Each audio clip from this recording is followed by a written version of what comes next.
Question of the week from the Naked Scientists.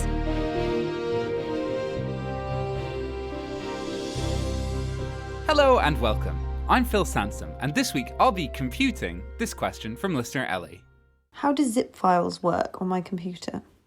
Those are files that end in the letters .zip, and to do anything with them, you have to first click a button that says extract, and somehow out come a new set of files. What on earth is going on? Well, here's how research data scientist Peter Foster sees it. A zip file is a convenient way to bundle up one or more files with the seemingly magical property that its contents are shrunk in size, but no information is lost.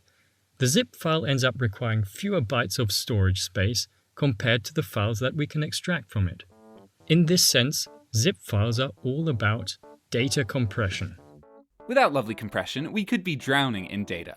Watching an uncompressed, high-definition video could easily burn through your whole monthly mobile data plan in a single second.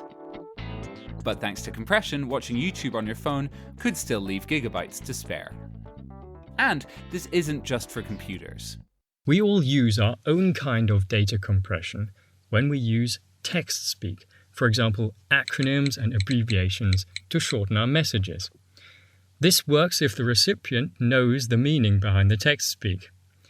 If you wanted to be 100% certain that the person you're texting can decode your texts, you'd send them all the text speak definitions you're using in advance through a carefully chosen dictionary. This kind of dictionary would tell you that LOL is code for laughing out loud, for example, but it could also use custom abbreviations for phrases that appear a lot in your specific message. And with the right abbreviations, the overall coded message, plus dictionary, could be much, much shorter. In a similar way, zip files are encoded versions of the files that they contain, interspersed with dictionary entries which together allow us to decode the files. The abbreviations can represent sequences of data of any length, for example, strings of characters. In other words, compression is all about finding and exploiting patterns in data. No patterns, no compression. If you tried to zip up a file which contained only randomly generated data, you'd need to be extremely lucky to see any shrinkage in the zipped version. And so we have today's zip files.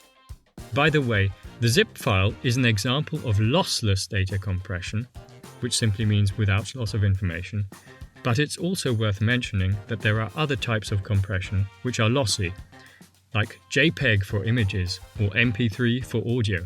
And that last one is probably how you're hearing me now. Thanks very much to Peter Foster from the Alan Turing Institute. Next time, we're answering this question, and don't let it bug you, from listener Jeffrey.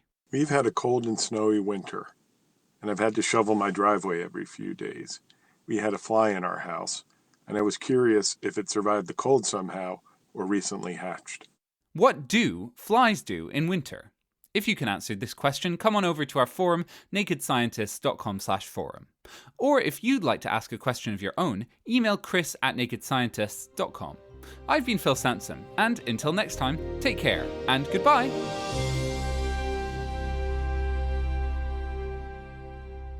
Music in the programme is sponsored by Epidemic Sound, perfect music for audio and video productions.